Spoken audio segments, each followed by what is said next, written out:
എല്ലാവർക്കും നമസ്കാരം. പൊതുവെ നമ്മൾ കേൾക്കുന്ന കാര്യമല്ലേ, എനിക്ക് വാതത്തിൻ്റെ അസുഖമാണ്, വാതം വളരെ കൂടിയിരിക്കുന്നു എന്നൊക്കെ. മഴക്കാലത്ത് ശരീരത്തിൽ വാതത്തിൻ്റെ അളവ് വളരെ കൂടുതലായിരിക്കും. പൊതുവെ വാതരോഗങ്ങൾക്ക് കാരണമാകുന്ന ഘടകങ്ങൾ എന്തൊക്കെയാണെന്നാണ് നമ്മൾ ഇന്ന് പരിശോധിക്കുന്നത്. ഇതിൽ ഒന്നാമത്തേതാണ് രൂക്ഷമായ ആഹാരവസ്തുക്കൾ. ഇതിൽ വറുത്തതും പൊരിച്ചതുമായ ആഹാരങ്ങൾ, ഡ്രൈ ഫ്രൂട്ട്സ് മുതലായവ ഉൾപ്പെടുന്നു. കൂടാതെ തണുത്തതും ലഘുവായതും മതിയായ അളവിലല്ലാത്തതുമായ ആഹാരവും വാതം കൂടുവാൻ കാരണമാകുന്നു.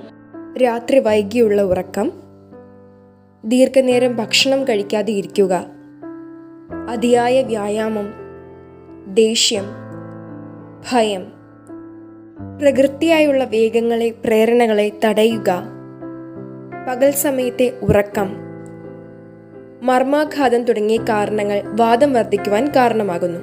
ഇവ ഒഴിവാക്കുവാൻ ശ്രദ്ധിക്കുമല്ലോ. സ്നേഹപൂർവ്വം, മാധവം.